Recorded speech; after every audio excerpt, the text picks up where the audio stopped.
태조 왕건을 우리가 정리를 한 상황이고요. 그 다음에 주축이 됐던 왕이 두 번째로 광종입니다. 광종은 호족 세력을 견제했다라는 거는 호족 세력이 강화가 되지 않도록 계속 그 호족 세력들을 눌렀다는 얘기고요. 그러면 반면에 왕권을 강화하기 위해서 했던 그 정책들이 굉장히 중요하죠. 첫 번째가 노비안건법을 실시했습니다. 그러면 이것은 왕권을 강화하기 시책이었겠죠. 그럼 노비안건법이라는 거는 호족이 불법으로 차지한 노비들 있죠. 그러면 호족에는 뭐가 많다는 거야? 노비가 많다는 거죠. 그러면 불법적으로 차지한 노비들을 양인으로 해방을 시켜주면서 이 양인들한테도 뭐를 받을 수가 있게 됩니까? 나중에는. 그렇죠. 세금을 거둘 수도 있게 되는 거죠. 그러면 노비안건법으로 이거는 왕권 강화를 위한 광종의 시책이라고 볼 수 있겠습니다. 그렇죠? 왕권을 강화하기 위한 시책이라고 볼 수 있고, 그래서 이 또 과거제를 실시했다라는 거. 과거제도 뭐가 될 수 있습니까? 왕권 강화가 될 수 있는 거죠. 왜요? 유력한 어떤 유교적 지식과 능력을 지닌 인재들을 선발했다는 거죠. 그리고 자기 사람으로 만들려는 거죠. 그 다음에 공복 색깔을 정하는 거 얘기했었잖아. 그치? 그 다음에 관리의 위계 질서를 세웠다. 이것도 뭐가 된다? 왕권 강화가 되겠습니다. 그 다음에 광종은 자신의 개혁 정책에 반대하는 공신과 호족을 뭐했다? 숙청했다라는 건 뭐가지? 댕강했다는 얘기죠. 그것도 뭐예요? 왕권 강화라고 말할 수 있겠죠. 자, 스스로를 황제로 칭했대요. 스스로를 황제로 칭했고, 근데 또 연호를 사용했습니다. 광덕이나 준풍 등의 연호를 사용하였다. 그쵸? 연호를 사용하였다. 호족국 세력을 견제했고, 두 번째 왕권을 강화하였고, 그 다음에 황제로 칭하였고, 광덕이나 준풍이라는 연호를 사용해서 국가의 위상을 높였다. 국가의 위상을 높였다는 건 우리 고려가 이런 나라야 라고 하면서 고려라는 나라가 대단한 나라라는 걸 보여주고 싶었다는 얘기예요. 그래서 고려의 위치를 높였다는 얘기고요. 이건 청주의 어떤 자랑이죠. 용두사지 철단간인데 단간 밑에는 세 번째 단에 광종이 사용했던 준풍이라는 연호가 적혀져 있다는 거죠. 그럼 저것 또한 뭐예요? 광종의 정책 중에 하나가 있었던 것이었고, 또한 뭐냐면 저게 연호를 사용하면서 광종이 왕권 강화나 혹은 여러 가지 시스템을 만들기 위해서 만들었던 부분이라고 생각할 수 있습니다. 자, 두 번째 광종 했고요. 두 번째 성종으로 가겠습니다. 자, 성종은 어떤 것을 했는지 한번 볼게요. 자, 성종은 호족 세력의 약화예요. 여전히 같죠. 호족 세력의 약화와 왕권의 안정을 배경으로 중앙집권 체제를 강화하였다. 또 다른 말이지만 어찌됐건 똑같이 무슨 얘기예요? 왕권 강화라는 이야기죠. 그쵸? 호족 세력의 약화와 왕권 강화를 했다는 거죠. 그래서 최승로라는 신하가 시무 28조를 받아들였습니다. 최승로가 시무 28조를 건의했어요. 그랬더니 이제 그거를 성종이 받아들인 거죠. 그래서 그것이 바로 뭐냐면 시무 28조라는 것은 유교 정치 사상을 통치 근본 이념으로 삼았다. 자, 최승료가 건의한 시무 28조를 밑에서 볼 건데 그건 유교 정치 사상을 근본 이념으로 삼는 이야기들이 많았다는 거죠. 또한 그때는 당하고 송해 제도를 많이 우리가 이제 주체적으로 받아들였던 시대이기 때문에 송이나 당 것들에 대한 부분들이 많이 녹아져 있는 거예요. 중앙관제를 정비하는 등이라는 건 중앙관제라는 건 왕 밑에 들어가는 시스템을 잘 정비했다는 거죠. 뭐에 맞춰서? 유교 사상에 맞춰서 국가 운영을 위한 여러 제도도 마련했다는 거죠. 제도를 마련하거나 중앙관제를 정비하는 것은 다 뭐예요? 왕권 강화를 위한 부분들이죠. 그쵸? 왕권 강화. 또한 지금 성종에서 가장 중요한 건 뭐냐면 불교와 토착신앙 행사를 억제했다는 거죠. 그래서 재정 낭비를 줄이는 데 힘썼다. 그럼 얘들아, 성종은 누구와 반대되는 시책이니? 맞아요. 왕건과 굉장히 반대되는 시책입니다. 성종은 불교에 해당되는 연등회라든가 무슨 이런 훈육십조에 들어가 있는 불교 행사를 하지 말자고 했어요. 억제하자고 얘기했어요. 재정 낭비다. 이런 얘기를 한 거고요. 불교에 대해서 억제 정책을 사용했다면 왕건은 불교를 추진하는 불교 상승 정책을 했다는 거죠. 예, 그래서 불교를 상승하는, 불교를 뭐 더 추구하는 불교 추구 정책을 했다는 거죠. 그럼 여기서는 성종과 왕건이 굉장히 갈리는 그런 정책을 했다라는 걸 알 수 있습니다. 그럼 시무 28조 한번 보도록 할게요. 시무 28조에 지금 나와 있는 부분들이 무엇이냐면 1조와 13조, 20조입니다. 자, 그것들이 우리 어디에 나와 있냐면 학습지에 선생님이 넣어드렸거든요. 여기 42페이지, 학습지 우리 친구들 그 단톡방에 선생님이 42페이지 쓰세요라고 해가지고 여기다가 넣어놓은 게 있어요. 그러면 제 7조는 뭐라고 되냐면 중앙집권 체제입니다. 중앙집권 체제가 무엇입니까? 바로 왕권 강화란 이야기고요. 3조는요. 불교 행사 축조입니다. 불교 행사 어떻게 한다? 축소하자. 그 다음에 20조는 뭐가 됩니까? 유교를 통치 이념으로 삼자. 네, 되게 중요한 겁니다. 이거 지금 유교를 통치 이념으로 삼자. 통치 이념 이렇게 됐습니다. 볼게요. 임금 성종과 시무 28조죠. 자, 시무 28조는 누가 건의한 겁니까? 바로 맞아요. 최승로입니다. 최승로라는 신하가 성종한테 건의한 것 중에 7조, 13조, 20조입니다. 7조는 뭐예요? 임금, 백성이 집집마다 가가지고 날마다 돌볼 수 없어. 뭘 파견해? 수령 파견해가지고 다 뭐해? 신경 다 써. 해서 중앙 집권체제를 엿볼 수가 있고요. 연등회나 팔관회 같은 경우는 누가? 왕건이 굉장히 주장했던 불교에 힘을 써라. 뭐 이런 부분들은 자, 백성의 힘을 펴게 하십시오. 그걸 줄이자는 얘기죠. 불교를 믿는 것은 자신을 수양하는 근본이야. 맞아. 불교? 그래. 괜찮아. 근데 유교를 행하는 것은 나라를 다스리는 근원이야. 근데 어떤 게 더 중요해?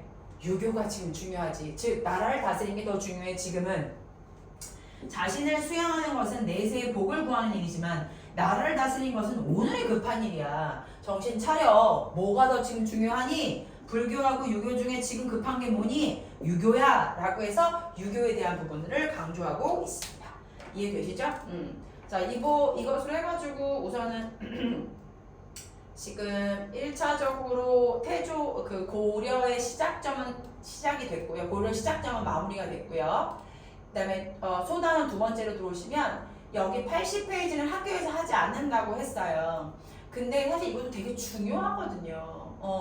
최고 관청 그 회의기구 중소문화성도 되게 중요한 건데 이걸 학교에서 안 한다고 하니 절대 시험에 안 나오기를 바랍니다. 정말. 그다음에 교육제도 한번 가보도록 할게요. 읽어볼게요. 고려는요 교육을 중시하는 태조 때부터 왕건 때부터 개경과 서경의 학교를 세웠어요. 개경은 지금 제가 지난번에도 말씀드렸다시피 소막이고요. 그 다음에 서경이라는 거는 평양을 얘기하는 거잖아요. 서경은 어느 곳의 수도였냐면 고구려의 수도였습니다. 그쵸? 그래서 개경과 서경에 뭘 집어넣어서 학교를 세웠고 성종 때는 개경에 국자감을 설치했습니다. 자, 성종 때 뭘 설치했다고요? 국자감. 학교예요. 학교.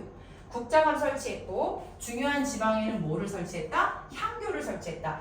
자, 지방의 학교를 향교라고 하고요. 자, 수도의 학교를 국자감이라고 했다는 겁니다. 이거는 조선이나 뭐 고려나 삼국시대 다 이름이 달라요. 그러니까 외워주셔야 됩니다. 국자감, 향교 이렇게 외우면 되겠습니다. 자, 그 다음에 우리 이제 관리 등용제도 한번 볼게요. 과거제가 있었어요. 과거제가 있었는데 잘 보세요. 고려의 관리 등용제 되게 중요합니다. 고려의 관리 등용제는 과거제와 음서제가 대표적입니다. 자, 그럼 과거제라고 한다고 하면 시험 봐서 들어가는 거잖아요. 그쵸? 그럼 시험 봐서 들어가는 게 바로 뭐가 있냐면 문과가 있습니다. 문과는 우리 친구들 편하게 외우세요. 문자가 공부문이라고 생각하세요. 그냥. 네, 문은 공부하는 글을 읽는 사람들을 표현하는 걸 문이라는 표현을 씁니다. 자, 그러면 문과는 제술과나 명경과는 본인이 글을 쓰거나 본인이 뭔가를 시험을 치러서 들어가는 과예요. 문과. 그 다음에 잡과가 있습니다. 자, 문과가 있고요. 잡과가 있고요. 그 다음에 승과가 있습니다.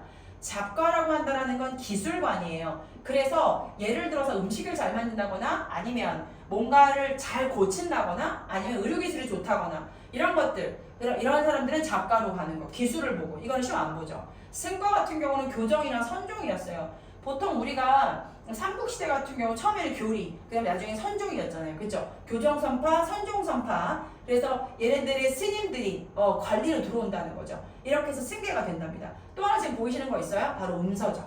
음서 설명을 할게요.